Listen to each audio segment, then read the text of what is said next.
wrestling. Yeah, we decided to go back into because I'm tired of dealing with trying to find copyrighted images. So for the time being, we're going back to the on-camera roll. So Didn't expect to see you here. Look, it's me. I'm here. Deal with it. Let's move on. I just Drop it. Welcome back to the Right Review Pro Wrestling. We're talking today about this controversy, which really isn't a controversy. It is the fact that AEW's All Out event will be going opposite WWE's brand new WrestlePalooza. WrestlePalooza, of course, is a former ECW event. Of course, Paul Heyman is very prominent in the WWE, and they are using that event to counter-program All Elite Wrestling. This has been a topic for about a week and a half now since it was announced. And the big thing that you need to know as a wrestling fan is that these events are now not going to happen simultaneously at the same time. AEW has announced now that it has moved its pay-per-view All Out in Toronto to 3 o'clock in the afternoon Eastern Standard Time. So it'll happen in the afternoon. WWE's WrestlePalooza, as of right now, is going to happen that evening. Now, for me, as a wrestling fan, I know we'll get this out the way because I know people probably are going to ask, and you probably already know if you follow my channel, I am going to watch the AEW All Out pay-per-view. I'm more in tune with AEW style of wrestling than WWE's. I will watch clips of the WrestlePalooza show. There's a lot of big things on that show. They've got the potential is not official yet, but everybody's kind of assuming that AJ Lee will be coming back to team with her husband CM Punk to take on the couple of Seth Rollins and Becky Lynch, given what's going on in the past couple of weeks in WWE. We also, of course, have the return of Brock Lesnar, who will be taking on John Cena, reigniting that feud in Cena's last year in wrestling, and some other things that they're announcing for the show. Meanwhile, AEW has a monumental tag team match. Two of the greatest tag teams of all time, FTR, will be taking on Cope and Christian, who WWE fans will know as Edge and Christian, as they have reunited in AEW. MVP will be getting back into the ring in a 6-man tag match as the Hurt Syndicate takes on Ricochet and the Gates of Agony, and a lot of other stuff on the show as well. Both shows have not been fully fleshed out, but there's been a lot of debate from a lot of people. Meltzer and Alvarez are in disagreement about this. You'll see a lot of other commentators. They have all sorts of opinions as to what's going on, and should AEW have moved, should they have stayed, whatever. Here's the problem with the counter-programming thing in 2025. In the 1990s, that could have worked. But the 1990s is the only time it could have worked, because in the 1990s, WWF at the time was about on parity level with WCW. And it went from WWF being here and WCW being there to them being here, and then WCW rising up for a couple years, back to here, and then eventually like this. Now, people will point to that and go, well, see, competition, if Tony Khan, if he's really about thinking his product is better, he's going to go in and he'll go head-to-head against WWE. Why not? Now, most of the people who are saying that are WWE fans who know full well, as we all know, AEW cannot compete head-to-head with WWE's main roster. WWE is, some people say 2 times, I say WWE is probably about 5 times bigger in total than AEW. Which lets you know how big WWE is, that even a billionaire or a billionaire's son, however you want to look at Tony Khan, even that person cannot, with all the connections he has and all the things that Tony Khan has been able to do, getting pay-per-view rights and deals and TV deals and all this other stuff, streaming deals, the new streaming deal with HBO Max, even with all of that, a billionaire can still not compete with WWE because WWE is that big. If you have Transformers 3 and you have Pulp Fiction, by anybody who has any taste, is a better movie than Transformers 3, but Transformers 3 is a big budget action common denominator for the masses kind of movie. You're going to get more people, and more people did watch Transformers 3. I'm picking that one just because it's a random one, than a movie like Pulp Fiction, which is a cult classic. You got the kind of the same thing here. They're as in where those are both movies, they're not the same genre. AEW and WWE are similar, but AEW leans more towards the in-ring, as many of us know, and more towards the old style, old school of wrestling, whereas WWE is always forging ahead with its sports entertainment brand of professional wrestling. Some people think that that doesn't matter, they should go head to head, and I think those people want to see AEW fail. There are a lot of people who want to see AEW fail. I don't understand why. Topic for another video.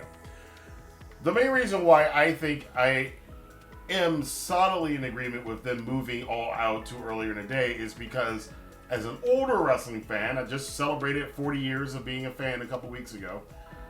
God, I'm getting old, as you can see.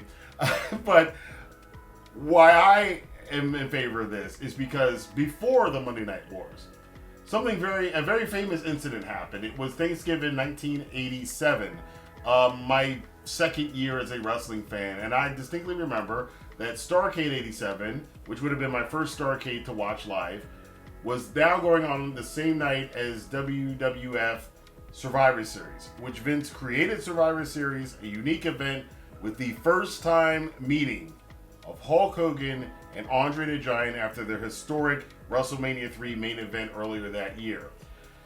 They put that up against Crockett's Starrcade, which was trying to branch out into Chicago. Tony Khan has mentioned this before, where people have talked about how WWF at that time counter-programmed Crockett and what happened with the Crockett. Pretty consistent. I'd say it's the most consistent event head-to-head scheduling I've seen since Jim Crockett Promotions. Saw a lot of scheduling that went that way, and I can tell you this will go a lot differently than that did, Mark.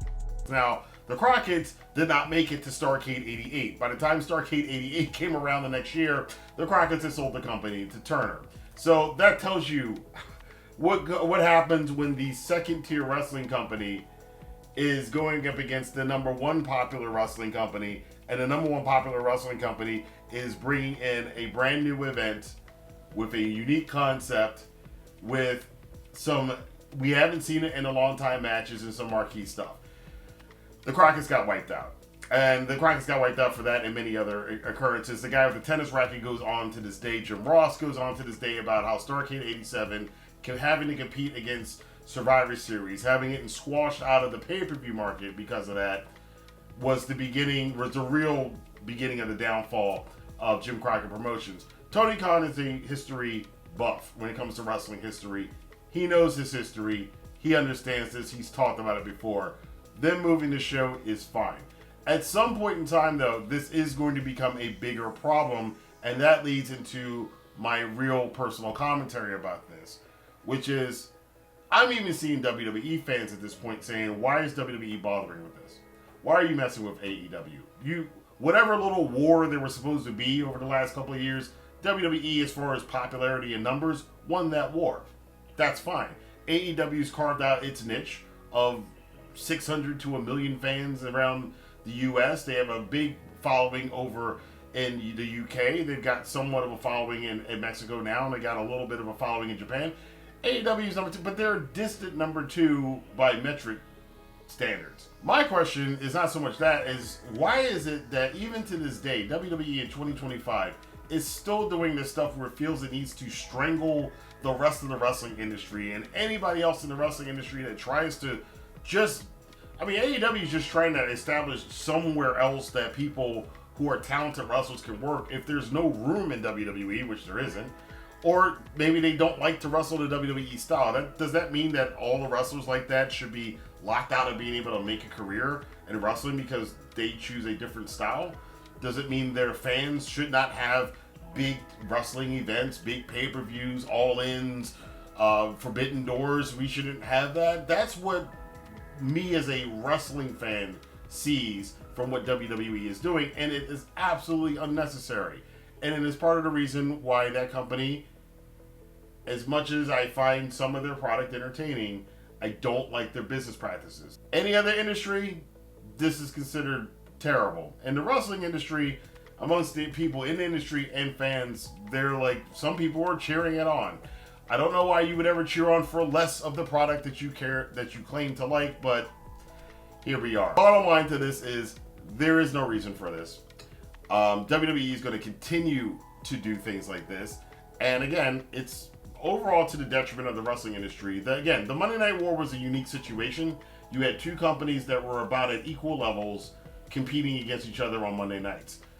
There is none of that anymore. There will not be in my lifetime, unless a miracle happens, another wrestling company that'll come close to the size of WWE to be able to compete with them on that level, just from market share and brand awareness alone.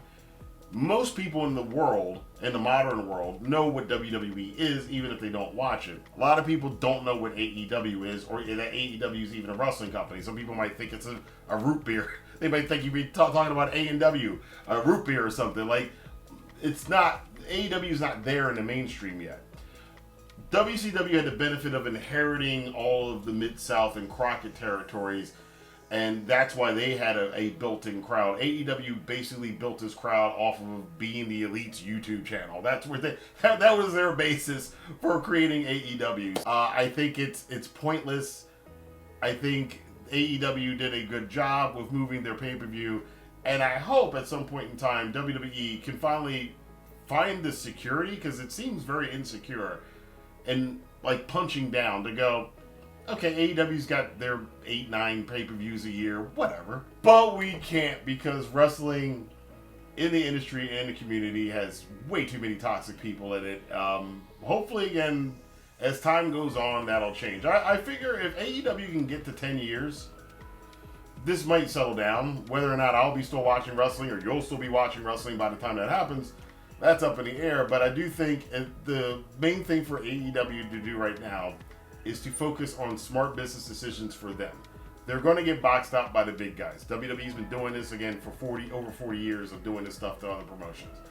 And even Tony Khan, like I said, being a billionaire, doesn't have enough money to go up against him. So hopefully that weekend will be a fun weekend. Of course, we will be covering those events here on the Rantin. We'll be covering All Out on the Rantin Review Pro Wrestling. I'm probably going to cover any highlights from WrestlePalooza on there as well. But that's my thoughts on it. I want to know what you guys think. Do you think that the AEW should go head-to-head with WWE and they shouldn't have moved their time? Do you think it's a smart thing for AEW to move their time to earlier in the afternoon? Do you think that this needs to continue? Is WWE going to stop this counter-programming thing? Or is AEW going to continue and just one day just go, screw it, we're just going to go head-to-head with WWE and let the chips fall where they may? Let your voice be heard in the comment box below. We got more videos coming up. We got a lot to talk about, and it's been going on in wrestling over the last week. We got the Matt Riddle stuff going on. We got things going on with Gabe Kidd that I haven't seen anybody else talk about yet. We got to get into that as a New Japan fan and an AEW fan. We got to talk about the Gabe Kidd situation. So if you're not subscribed to the channel, hit the subscribe button and the notification bell so you know when those videos come out. And until next time, I will see you guys here for more news, rumors, and commentary on the wonderful state of this crazy world of pro wrestling that we all love right here on the Rantin Review Pro Wrestling. Have a good day.